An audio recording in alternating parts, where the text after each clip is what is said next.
MC Saidin Reyes of the Philippine Daily Inquirer, and then to Red Hor, Marky J. Mendoza of the Manila Times, Bons Magsambol of Rappler, Ana Rosario Malindo Uy of the Manila Times, Jason Rubrico of the SMNI, and Mikael Flores of the Reuters, Your Honor.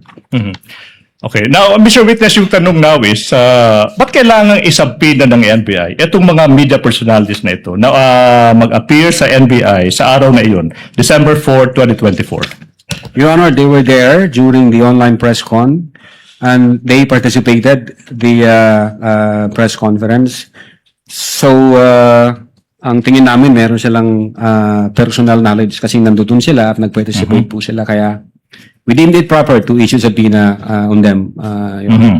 Now, so you said na they were subpoenaed to appear on December 4, 2024 in the NBI. Now, what happened on that day, December 4, 2024, if any, and if you know, in relation to the investigation you conducted? The agent on case reported to me that Mr. Reyes and I think Mr. Magsambol appeared before the Office of the Cybercrime Division and participated in the process of the interview, sir. Now, how do you know? How do you know that these two individuals, at least, si Dempsey Reyes, again, may his soul rest in peace, and Magsambol appeared before the NBI on that day, December 4, 2024?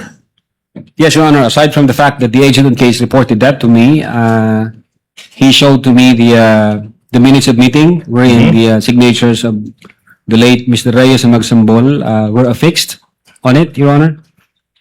Okay.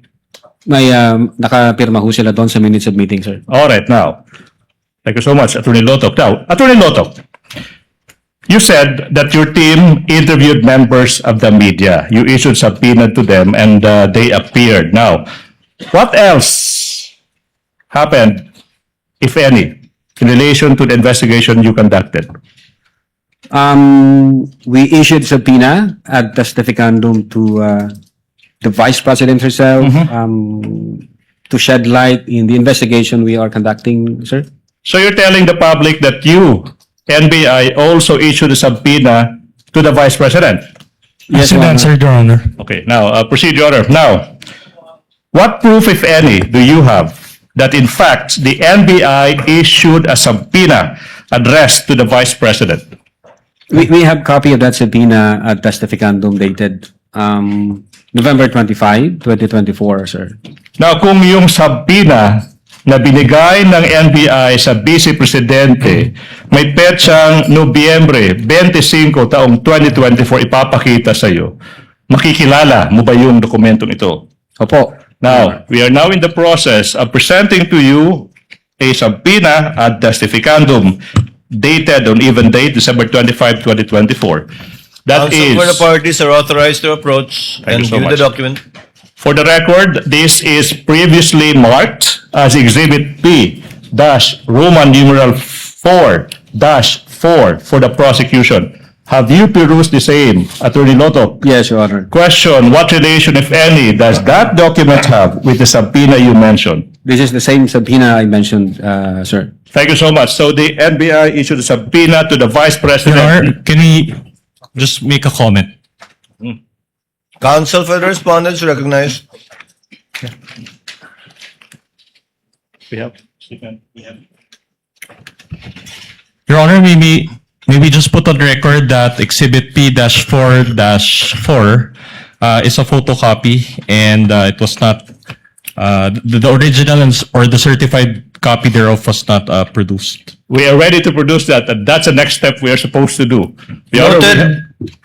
Please proceed. We have a copy of the certified true copy. We invite the defense to check the same for comparison, Your Honor, please.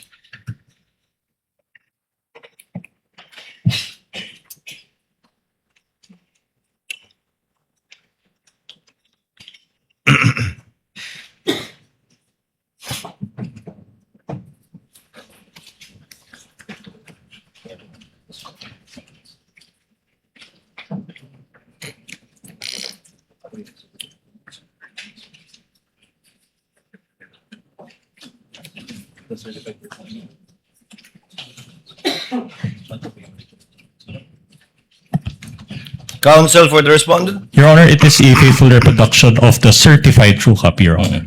Noted for the records. May proceed, Counsel Your for the Honor. prosecutors may proceed. Now, Mr. Witness, we would like to know how did the Vice President respond, if any, if at all, and if you know, to the NBI subpoena issued to her? Well, the Vice President did not appear, Your Honor. Instead, she sent her lawyer, Attorney Paul Lawrence Lim, if I'm not mistaken. Okay, she did not appear. Yes, Your Honor. Answered. Okay, now, question. If you know, what was the Vice President's reason for failing to appear at the NBI, in the NBI, despite the subpoena issued to her? I think the Vice President, in effect, was saying there were office matters to tend to, so she cannot attend the scheduled subpoena date, sir. Office matters. Now, how did the respondent, the Vice President, inform you that she could not attend the subpoena because she was attending to, quote, office matters, unquote? There was a letter, I think, dated November 28, 2024, which was submitted by the counsel of the Vice President, sir. So the letter, December 20, 2024. Now, kung yung kopya ng letter na yan ipapakita sa iyo, ma-identify mo ba yung letter na ito? Opo, Now, Your Honor. we're in the process of showing you a copy of the letter dated November 28, 2024. Counsel for the prosecutor may approach, as well as counsel for the respondent.